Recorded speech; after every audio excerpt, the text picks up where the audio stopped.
Quand je prononce ton nom,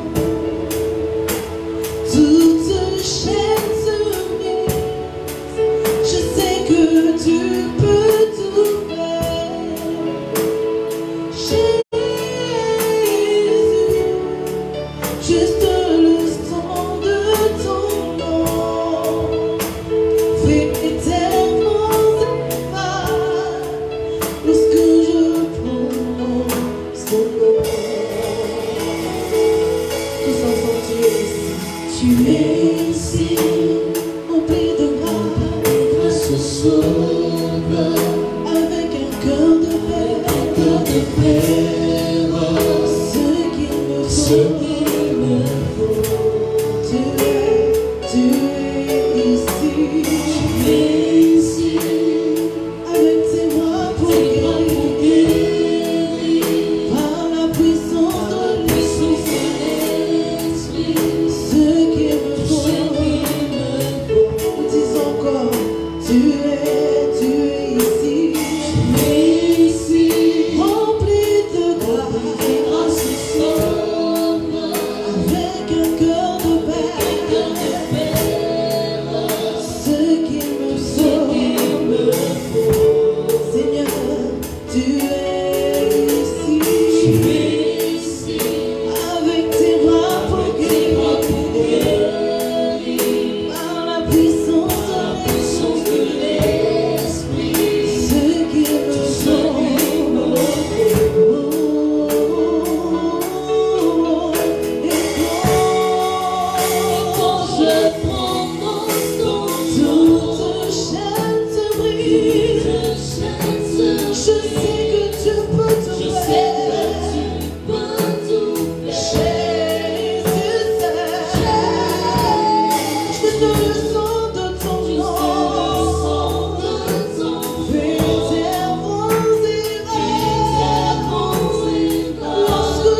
C'est par tes meurtrissures que nous sommes guéris. Ah Seigneur, ce matin éternel, que cette onction de guérison, de restauration s'étende éternel dans les foyers, dans les maisons. Seigneur, s'étende dans ton peuple, mon Dieu, dans les nations. Alléluia. Alléluia. Tu dis, lorsque le Fils de l'homme sera élevé, il attirera vers lui tous les regards.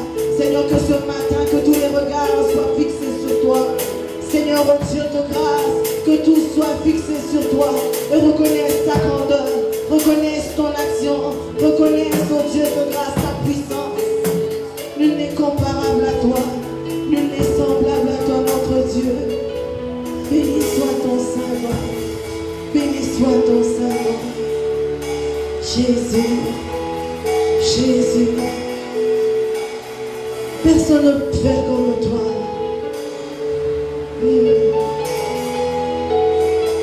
Personne ne peut agir comme toi. Seigneur, les hommes, oh Dieu, essaient, tant soit peu, oh Dieu, d'apporter les solutions à l'humanité. Mais c'est toi en réalité la vraie solution. C'est toi, Jésus. Jésus, toi seul.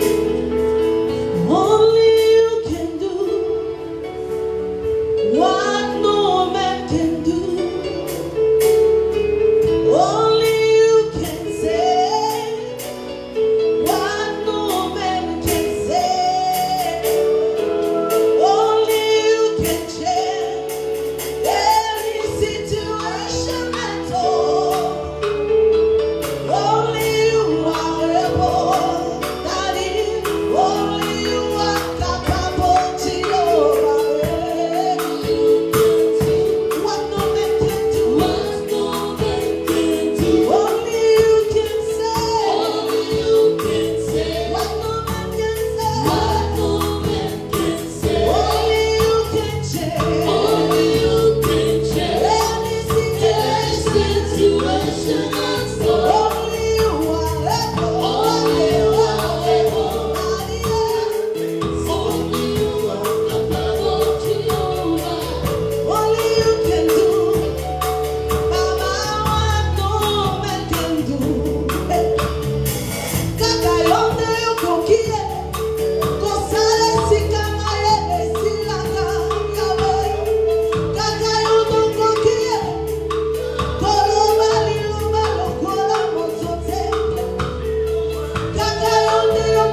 Seigneur, les paroles de la vie, oh Dieu, nous les trouvons auprès de toi.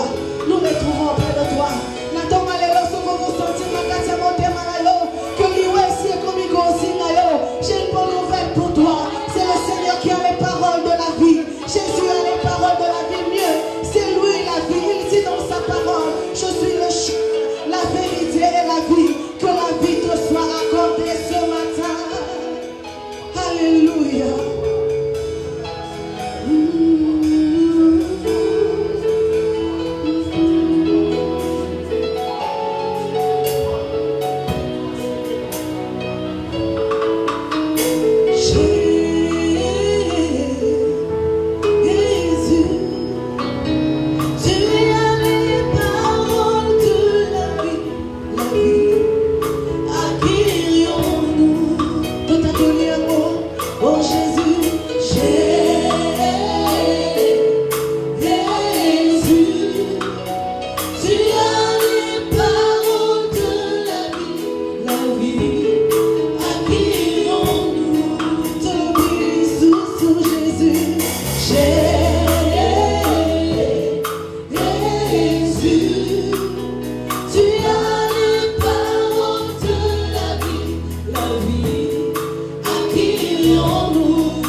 Oh,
Je sais que tu es là. Dis-le, Seigneur, je sais que tu es là. Je sais que tu es là et je n'ai pas peur. Je n'ai aucune crainte. Parce que tu es là. Éternel, mon cœur est dans la joie. Parce que tu es là, mon cœur est dans la paix. Parce que tu es là. Parce que tu es là, Seigneur. Mon cœur est dans la paix. Parce que tu es là, je suis sans toi. Jésus, Jésus. Parle-moi encore ce matin. Parle-moi encore ce matin. Parle-moi encore ce matin. Nous sommes rassurés de savoir que tu es là. Nous te bénissons. Ici, dans nos maisons, tu es présent avec nous. Peut-être confiné pour les uns, mais surtout connecté au ciel. Nous t'élevons dans nos familles, nous t'élevons dans nos chambres, car tu es Dieu ici et partout où nous nous retrouvons. Sois béni, glorifié, le roi des gloires. Sois élevé, sois magnifié. Ton regard est sur nous. Il est écrit que l'Éternel étend son regard sur toute la terre pour soutenir ce dont le cœur est tout entier à lui. Tu es avec nous. Et cette circonstance ne va pas nous empêcher de te rendre un culte qui t'est agréable. Et nous sommes dans la joie de le faire dans un format particulier. Car en toute circonstance, tu es digne d'être glorifié. Et une fois de plus, blanc, encore déclaré. Nous savons que tu es là. Je sais que tu es là. Voilà pourquoi mon âme veut encore te bénir, veut encore t'élever. En tout temps. Alléluia. Mon âme te bénit. Yes. Mon âme te bénit. Mon âme te bénit. Car je sais que tu es là. Mon âme te bénit. Mon âme te bénit.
Jésus. La voix à la volonté. Et plus que paix, la semence à la sommage. Ta présence nous rassure. Sois béni ce matin. Tu es Dieu, ici et partout. Sois béni. Ah, nous ne chantons pas pour les hommes. Même dans une salle vide, nous savons que toi tu nous remplis, que toi tu es là, tu es présent. Tu es ici avec nous. Tu es avec mon frère dans sa maison, avec ma soeur, avec toutes ses familles avec nous. Tu es omniprésent. Tu es omniprésent. Sois élevé, le roi des gloires, le Dieu omniprésent, le Dieu de nos vies. Sois élevé ce matin. Ah, nous sommes rassurés, nous sommes relevés. Béni soit notre Dieu.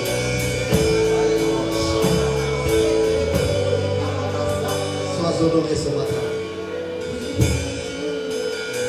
Précieux Jésus. Merci parce que tu nous fais grâce d'être connecté à toi, de te rencontrer. Il n'est plus question d'être dans un temple ou sur une montagne, mais il est écrit que les vrais adorateurs adoreront le Père en esprit et en vérité. Nous sommes donc connectés au ciel ce matin. Sois béni. Et merci pour ce privilège que tu nous accordes d'écouter ta parole. Parle à nos cœurs. Oriente-nous. Bénis chaque personne qui est connectée à ce lien. Et donne-nous le pain d'aujourd'hui. Dans le nom de Jésus. Nous avons ainsi prié.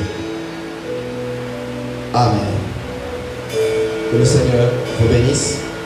Shalom, bien-aimés dans le Seigneur. Là où vous êtes, vous pouvez acclamer le Seigneur et le rendre grâce.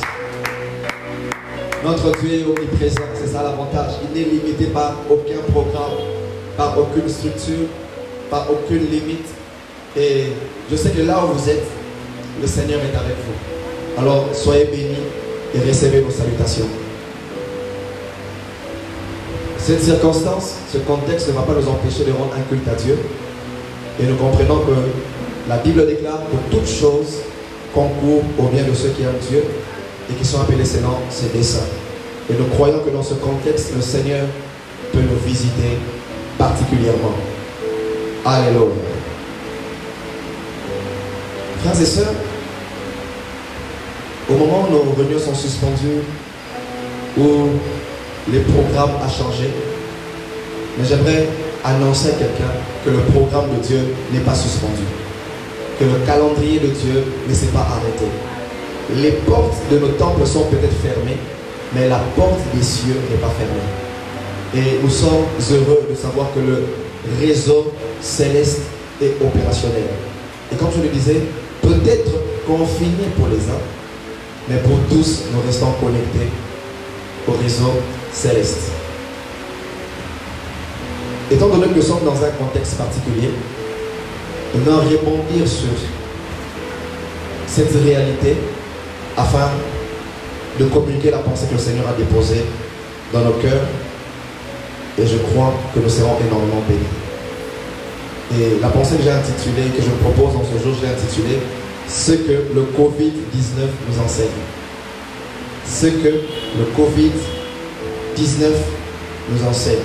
Ou en d'autres termes, nous allons voir le bon côté du Covid-19. Peut-être quelqu'un se dit, mais pasteur, qu'est-ce que ça signifie? Alors que ça secoue des vies, ça secoue des familles, ça secoue des continents. J'aimerais dire à quelqu'un que Dieu peut se servir de cette circonstance pour se révéler particulièrement à quelqu'un.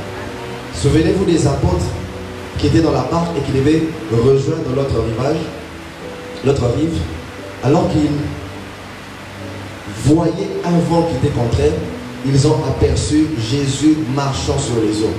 Ils ont cru que c'était un fantôme. Ils ont crié, mais ils ne savaient pas que au milieu de ce vent qui était contraire, ils allaient recevoir une nouvelle révélation de Jésus. J'aimerais dire à quelqu'un que au milieu de cette pandémie, Dieu peut se révéler à toi particulièrement. Alléluia.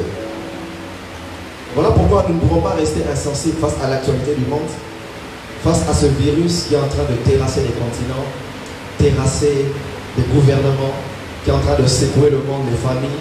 Beaucoup des hommes sont inquiets, on se pose des questions. On n'est plus sûr du lendemain. Mais j'aimerais dire à quelqu'un que Dieu a le contrôle.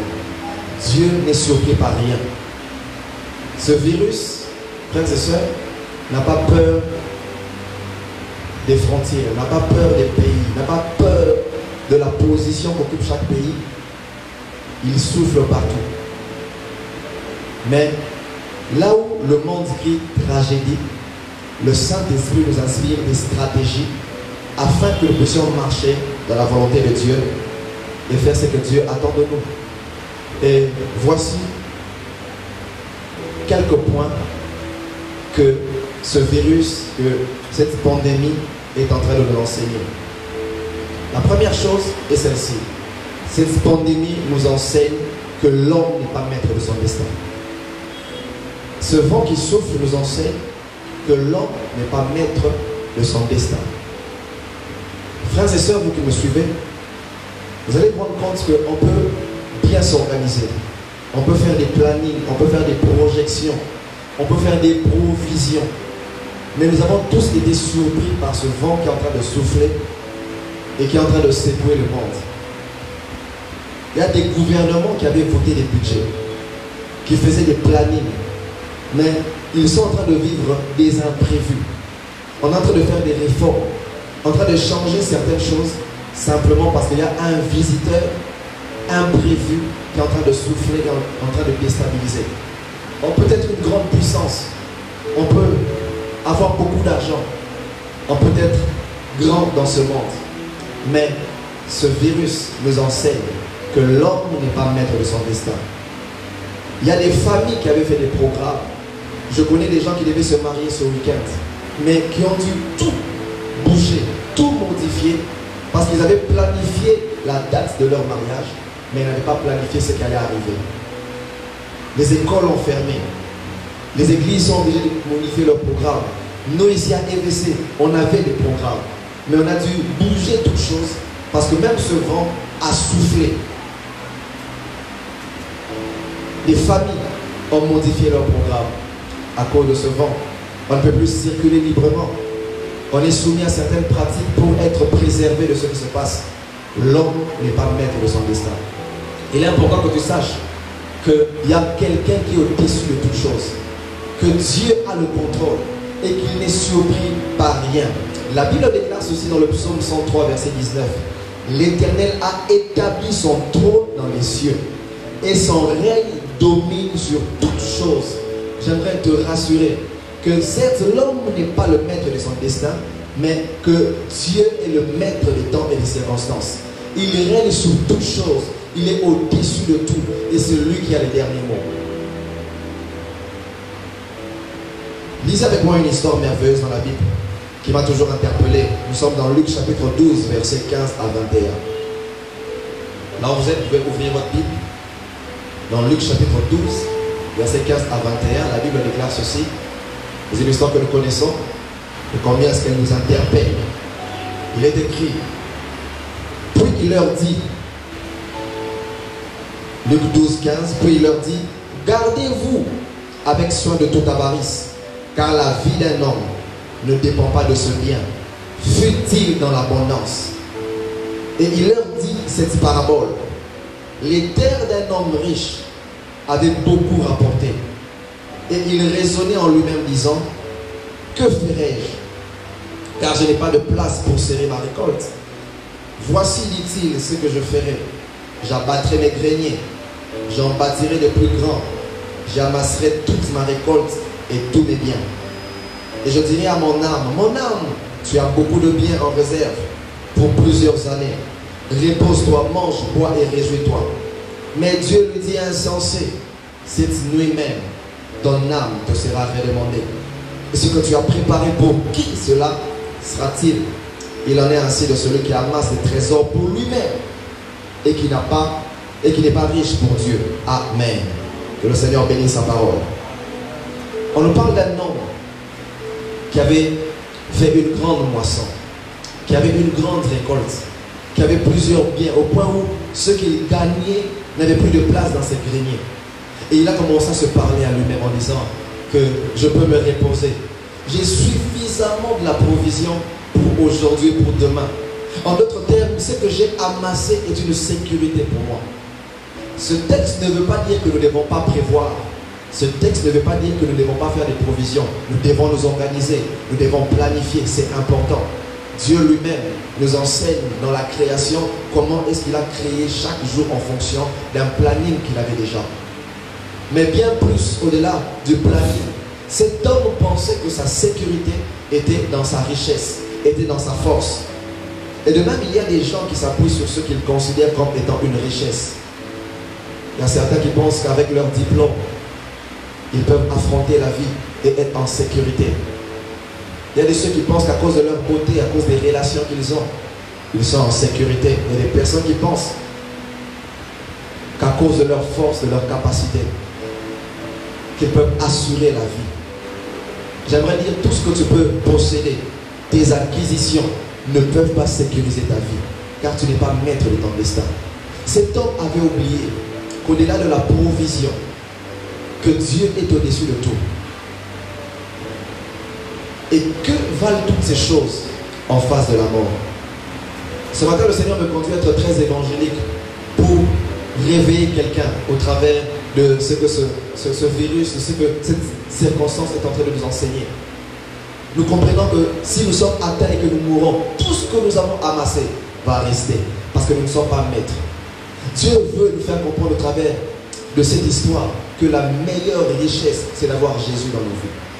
J'aimerais dire ceci à quelqu'un: la véritable richesse, c'est avoir Jésus qui est le trésor de Dieu. Lorsque tu as Jésus, alors tu as non seulement la garantie dans ce monde d'avoir la vie de Dieu, mais Jésus est cette assurance qui peut t'accompagner même jusque dans l'au-delà. Jésus est le trésor de Dieu. La meilleure sécurité, c'est être en Christ. Je me souviens d'une histoire dans la Bible où on parle de deux personnes qui avaient bâti des maisons. Le problème n'était pas le fait d'avoir bâti des maisons. Le problème n'était pas comment ils avaient le fait d'avoir bâti, mais le plus important, c'est comment ils avaient bâti leur maison. C'était ça toute la différence. Et lorsque vous lisez cette histoire dans l'évangile de Luc, deux bâtisseurs travaillent, bâtissent, mais leur façon de bâtir diffère.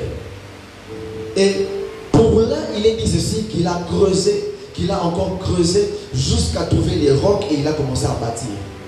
J'aimerais dire à quelqu'un que le vent qui souffle, souffle et sur les chrétiens et sur les païens. Il n'a pas peur de la beauté de la maison. Il n'a pas peur, n'est-ce pas, de nos diplômes, de ce qui se passe. De même avec le vent, quand le vent souffle, le vent ne dit pas que cette maison a une belle peinture, que cette maison a une belle décoration. Le vent souffle. Mais ce qui différencie ces maisons, c'est la façon dont elles ont été bâties. Le plus important n'est pas d'abord la beauté de la maison. Le plus important, c'est l'édifice, le roc, la fondation sur laquelle la maison est bâtie. Et c'est lui qui bâtit sa vie sur Jésus-Christ.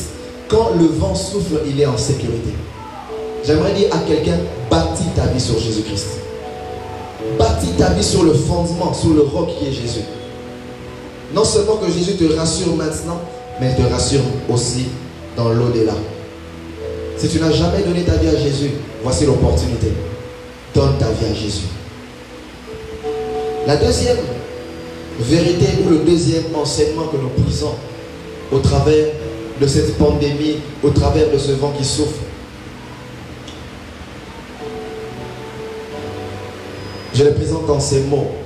C'est l'occasion de nous rapprocher de Dieu et de réformer nos voies. C'est l'occasion pour nous de nous rapprocher de Dieu et de réformer nos voies.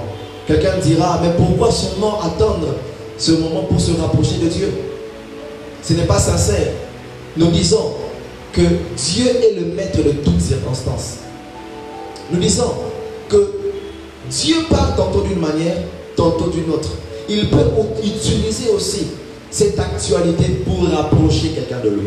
Il est le maître. La Bible déclare ceci dans Jérémie chapitre 7 verset 3. Jérémie chapitre 7 verset 3. Ainsi parle l'Éternel des armées, le Dieu d'Israël. Réformez vos voies et vos œuvres, et je vous laisserai demeurer dans ce lieu. Réformez vos voies, revoyez vos voies, réconsidérez vos voies. Dieu peut se servir de cet instrument pour amener quelqu'un sur le bon chemin, afin de prendre des nouvelles résolutions. Mon frère, ma soeur, prends des nouvelles résolutions. Prends des bonnes orientations. Réforme tes voies. Alléluia. C'est un signe pour toi, afin de te rapprocher encore davantage de Dieu.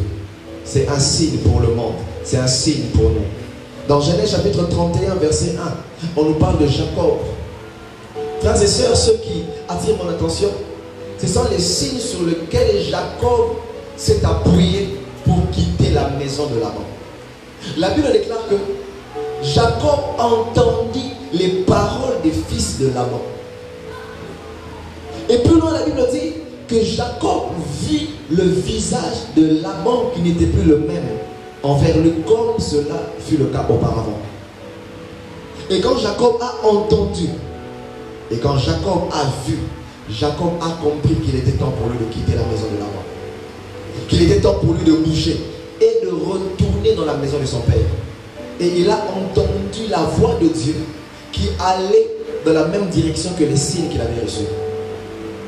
Et Jésus pouvait dire, lorsque vous entendrez et lorsque vous verrez, comprenez les signes. Parce que nous entendons autour de nous, parce que nous voyons, nous comprenons que les signes sont en train de s'accomplir de plus en plus pour que nous puissions rentrer dans la maison de notre Père Céleste. Il est temps que tu puisses reconsidérer tes voies. Il est temps que tu prennes des nouvelles décisions. Il est temps que tu puisses bouger en direction de Dieu. Quelqu'un dit Amen là où il est. De la même façon que ce virus nous a appris à développer encore bien plus certaines pratiques, à être plus attentionnés dans notre hygiène. On lavait peut-être les mains, mais la fréquence avec laquelle nous lavons les mains est encore beaucoup plus dense. Nous sommes obligés de laver tout le temps les mains, d'utiliser les désinfectants, ce qui est une bonne chose. Et même j'aimerais encourager quelqu'un à garder cette pratique même après que cette pandémie soit passée.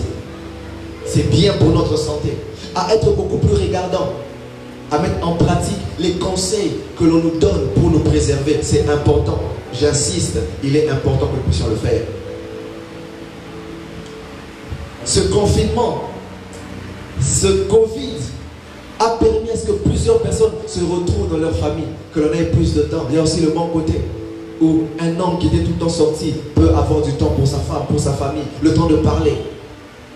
Les parents avec les enfants, ça te donne un peu de temps de te reposer, de te réorganiser. En d'autres termes, nous comprenons que ce vent qui souffle a permis aussi à ce que les gens revoient leurs habitudes. De la même façon que nous pouvons tirer des leçons sur le plan physique, de la même façon si nous devons tirer des leçons sur le plan spirituel. Alléluia. Ce vent doit aussi nous aider à être beaucoup plus attentionnés dans notre hygiène spirituelle. Ça doit nous pousser à nous sanctifier encore plus. Et la Bible déclare que celui qui se sanctifie encore davantage. Je dis moi-même Amen. Lorsque je vois ce qui se passe, je ne prends pas seulement des précautions physiques, je prends aussi des précautions spirituelles. Je veille encore sur moi-même, je me sanctifie, je crains Dieu. Et je t'encourage à faire de même.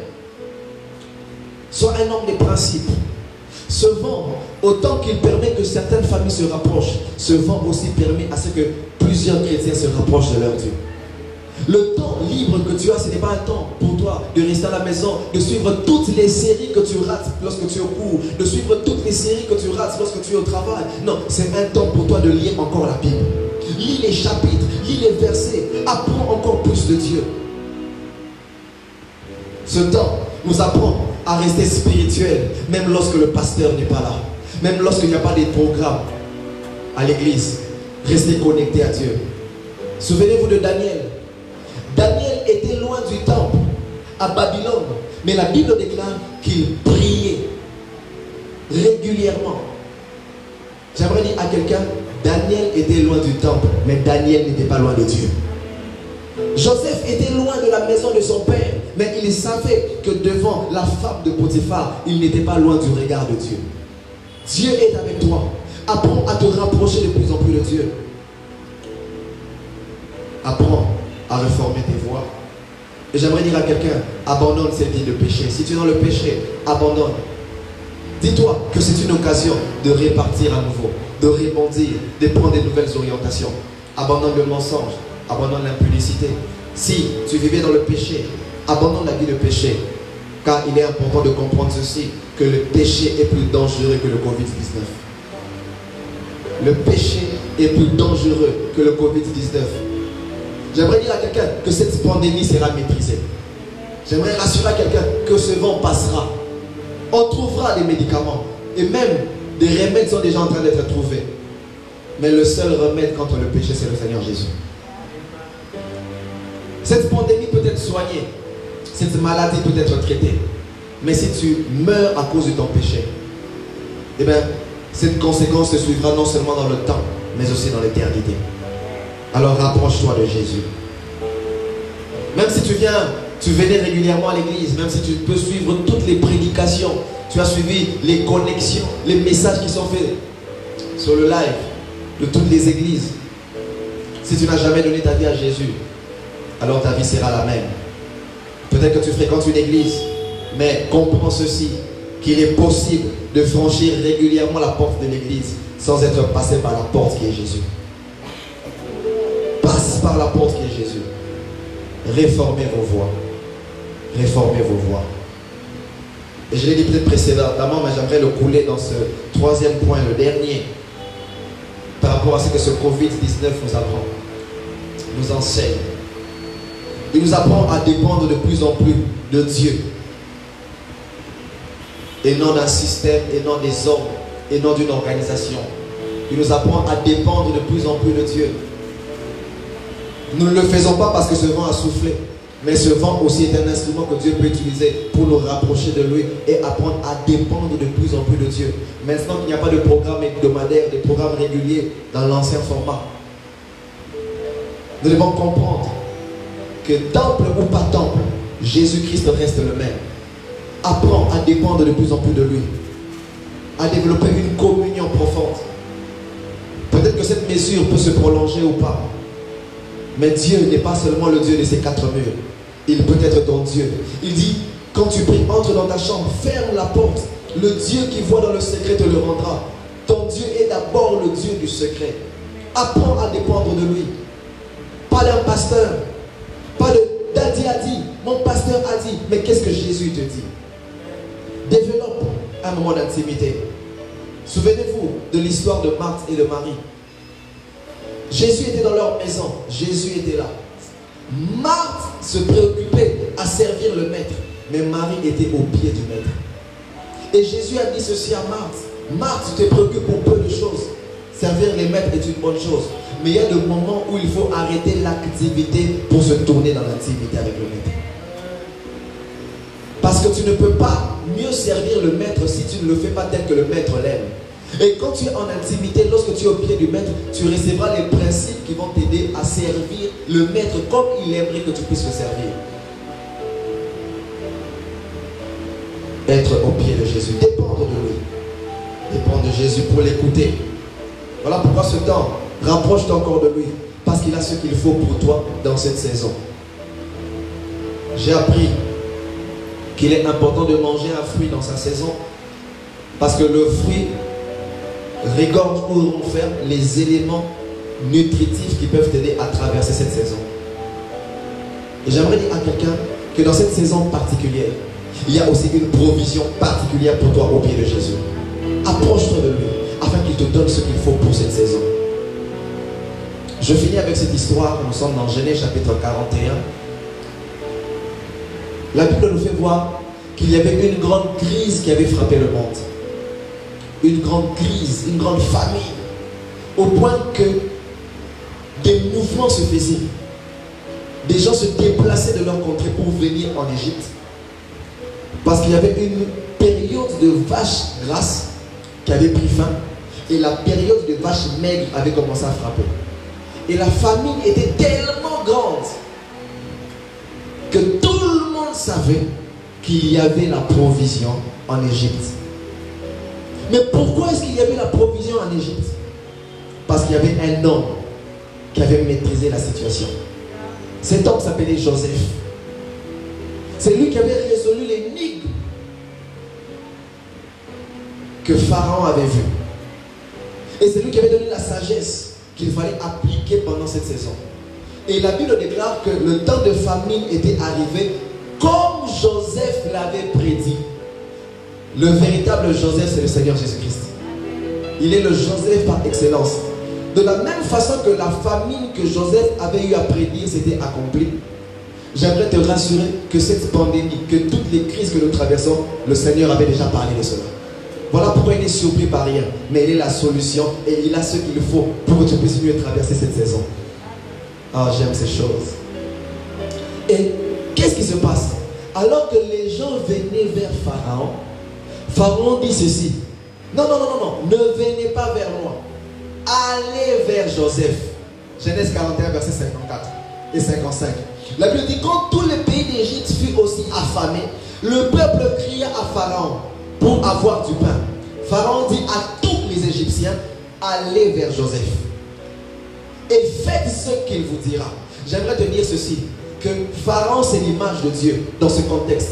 Alors qu'en Israël ils s'attendent à Dieu, alors que les gens crient à Dieu, Dieu dit, j'ai déjà donné la solution. La solution est dans la personne de Jésus. Alléluia. Faites ce qu'il vous dira. Faites ce qu'il vous dira. Joseph avait la provision qu'il fallait pour chaque famille, pour chaque maison, pour chaque personne. Et j'ai une bonne nouvelle pour quelqu'un. La Bible déclare dans Actes chapitre 4 verset 12, il n'y a de salut en aucun autre. Point virgule. On ne dit pas non, on dit seulement il y a de salut en aucun autre. On parle d'une personne. J'aimerais te dire que le salut est une personne. C'est le Seigneur Jésus-Christ.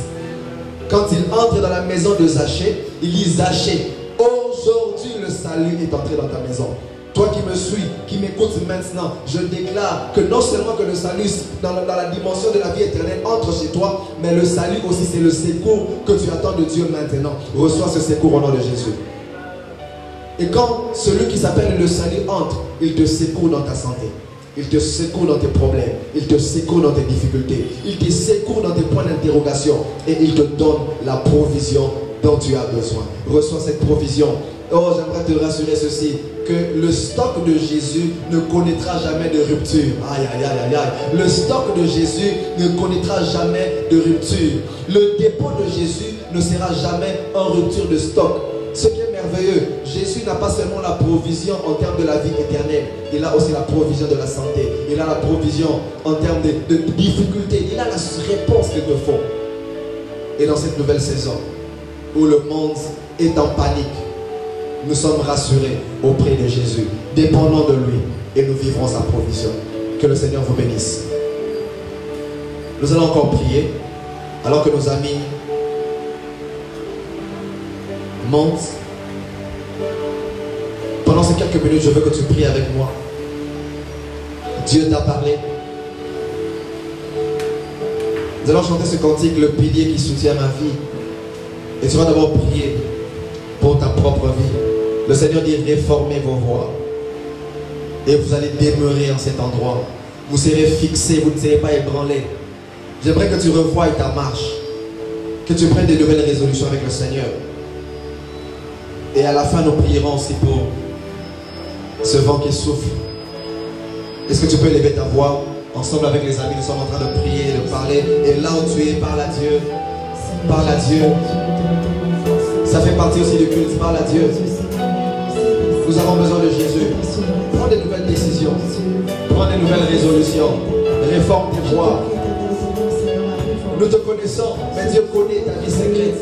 Il y a des choses que tu dois changer. Il y a des décisions que tu dois prendre. Demande au Seigneur de t'aider à abandonner ce qui ne l'agrée pas, ce qu'il n'aime pas. Demande au Seigneur qu'il puisse t'aider. Seigneur, viens nous aider. Seigneur, nous avons besoin de toi. Parle à Dieu là où tu es. Sois connecté à cette grâce. Dans le nom de Jésus. Le Seigneur te connaît. Le Seigneur te connaît. Le Seigneur te connaît. Il peut te restaurer. Il peut te renouveler.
Dis-le Seigneur, aide-moi. Ressource-moi, secours-moi, renouvelle-moi dans le nom de Jésus. J'ai besoin de la provision qui vient de toi. Il a dit à cette femme, celui qui boit de cette eau aura encore soif, mais celui qui boit de l'eau que je lui donnerai n'aura plus soif. Élève ta voix, commence à demander à Dieu cette provision dont tu as besoin pour cette saison. Prie avec moi.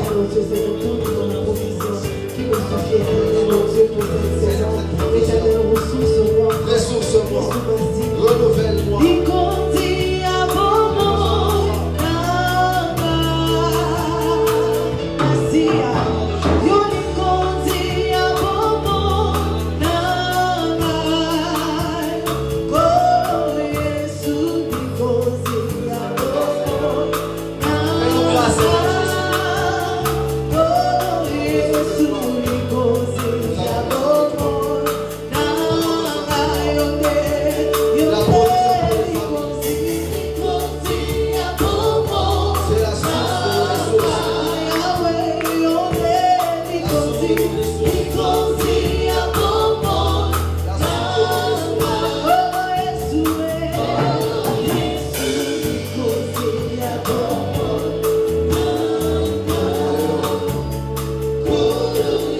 Voici la dernière requête. Nous allons prier afin que Dieu puisse nous sauver de ce vent, de ce virus qui souffre. Frères et sœurs, nous sommes tous concernés, nous sommes tous impliqués. Que Dieu donne de l'intelligence aux chercheurs, aux scientifiques, que Dieu donne de l'intelligence.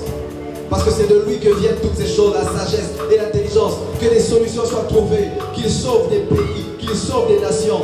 Et que le cours de la vie revienne. Élevons nos voix et prions. Nous avons besoin du secours et du salut de Dieu. Prie pour ce pays, prie pour ta famille, prie pour le monde. La Bible nous exhorte à prier pour tous les hommes, à prier pour ceux qui sont élevés en dignité, afin que nous ayons des jours paisibles, que le Saint-Esprit les inspire, qu'ils prennent des bonnes décisions, qui vont nous aider dans notre marche. Seigneur, nous cherchons le salut. Je te prie, éternel, ta grâce. Seigneur, oh Dieu, sauve-nous, oh Dieu. Nous avons besoin de ta grâce. Éternel, viens toucher. Seigneur, viens transformer. Visite la copie qui s'arrête. Visite nos voisins. Je te supplie, visite le monde. Viens, oh Dieu, de visite l'Italie. Visite, oh Dieu, de l'Europe. Visite, oh Dieu, de chaque continent. Je te prie, éternel, que ta main passe là où cette pandémie est passée. Éternel, visite, oh Dieu, de l'Océanie. Oh Dieu, que ta main de grâce, que ta main de miséricorde s'étende. Je te prie, éternel, guéris notre chose, guéris notre nation, guéris notre pays, guéris, Seigneur, le monde. Jésus, nous avons besoin de toi. Toi seul a la capacité de changer. Éternel, au-delà des pays, oh Dieu, au-delà, éternel, des antidotes. Seigneur, Dieu, la puissance de grâce. Je veux prier pour toi. Toi qui es connecté à ce service, je déclare que la main de Dieu soit sur toi au nom de Jésus. Cette maladie ne te touchera pas. Cette maladie ne t'atteindra pas. N'atteindra pas ta famille. N'atteindra pas ceux qui sont liés à ta vie. Au nom de Jésus, le Seigneur te sécurise. Le Seigneur te garde. Et nous prions pour ce pays. Ce vent ne soufflera pas ici comme il a soufflé ailleurs. Car une grâce particulière est avec nous. Mais nous déclarons que Dieu aussi, par sa grâce, va s'élever et mettra fin à ce vent. Au nom de Jésus, sois béni. Que ta semaine soit bénie. Au nom de Jésus. Amen. Tu peux acclamer le Seigneur là où tu es. Nous acclamons le Seigneur. Et j'aimerais dire juste deux choses. La première des choses, c'est que les portes de l'église Vie Céleste sont ouvertes chaque dimanche de 10h à 13h. Vous avez besoin d'une prière spéciale, d'un entretien. Nous sommes là. Mais aussi, vous ne savez pas comment faire pour nous faire parvenir vos offrandes, vos dîmes, vos legs. Physiquement, nous sommes ici chaque dimanche de 10h à 13h. L'administration est opérationnelle. Mais aussi, nous avons des moyens électroniques. Car nous savons que nous parlons aussi aux enfants de Dieu. Et il y a des numéros qui seront placés tout à l'heure sur notre page. Des numéros pour le M-Pesa Orange Money. où vous pouvez, et nous allons peut-être mettre aussi certaines coordonnées dans le groupe WhatsApp que nous avons créé, Famille Vie Céleste, où vous pouvez m'écrire inbox. Je vais vous orienter pour vous dire qu'est-ce que vous pouvez faire et prendre comme disposition. Que le Seigneur vous bénisse. Allez dans la paix du Seigneur, soyons dans la paix du Seigneur.